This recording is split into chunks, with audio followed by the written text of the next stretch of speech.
is a commercial space that I own in Brewery Town, right? This is a commercial space that I own in Brewery Town. Clothing store at the bottom,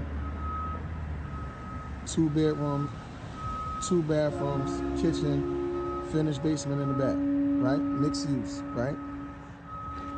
Now I paid $140,000 cash for this building. I may have dumped about 60 grand into it, 70 grand. So I may be all in this building for $210,000, right? It may appraise at around 400. Know the houses around here appraising at about 3 and some change. So let's say this building appraises at low end 400. If this building appraises at $400, then I could pull out 70% of $400,000, which is $280,000, all right? $280,000 I can pull out of this building. Now, if I pull out $280,000, my payment might be $2 grand a month, right? My payment is $2 grand a month. Now, if I can get $1,000 or $1,500 a month for the store, and I can get another $1,000 or whatever for the apartment in the back, now I'm bringing in $2,500 a month. I'm at a positive cash flow, right, of $500. Now, do I take that positive cash flow of $500 a month and make $6,000 a year, and chance if a pipe break out here, I gotta fix it?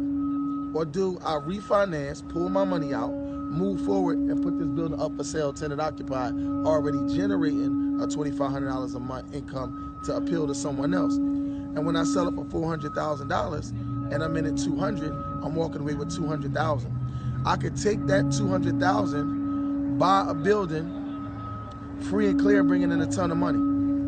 And I won't have no debt, no mortgages. So I'm not telling you not to buy and refi the first time. I'm just saying you don't want to buy, refi, and hold with a bunch of debt.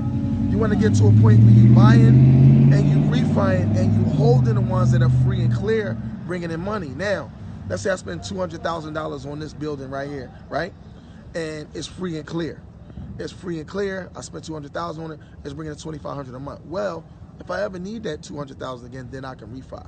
But once I become financially free, I would rather have my $200,000 in a building generating $2,500 to $3,000 a month than have it just sitting in the bank, not really accruing much interest at all. All right? Stay tuned, stay locked in. This is your financial literacy tour with G Parker. What up, y'all? Listen, real quick. I'm talking to the streets real quick, right? Listen to me. So I got like 80 DMs about people saying, yo, G, man, what's my next step, man? I'm trying to get my homies to put up $4,000 or $5,000 a piece so we can get into a legit business. And man, I'm having trouble. Congratulations. Those are the people that you're gonna leave behind. You start to move in a forward motion. It may not be the people that you hang out with every day, but you start to move in a forward motion. I'm gonna say this in 2 cities, 3. Baltimore, Detroit, and Ohio. Baltimore, Detroit, and Ohio. You want to formulate what's called demo clean-out companies. Demo clean-out companies. In the demo clean-out company, you're going to be doing demolition and you're going to be doing clean-outs. More clean-outs than demolition in those markets, because those markets you don't have to demo as much. Those are markets you mainly want to do what's called a lipstick, right? Where you just getting the properties rent ready. And in the worst areas, you want to just clean them out for people so you can get them rent, so they can put them back together and get them rent ready. But we're going that later. But for right now, this is what you do.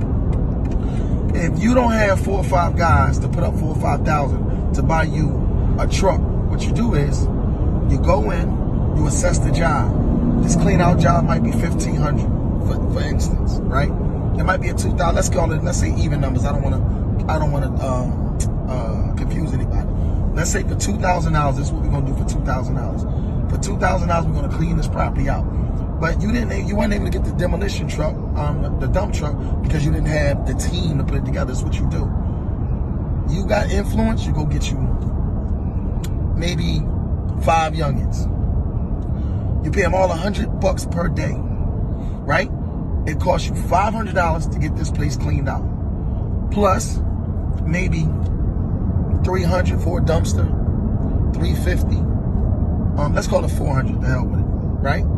$400 for a dumpster, $500 to the guys. That's $900. Then you want to spend maybe $100 in shovels, brooms, pickaxe, crowbars, gloves, and trash bags, right?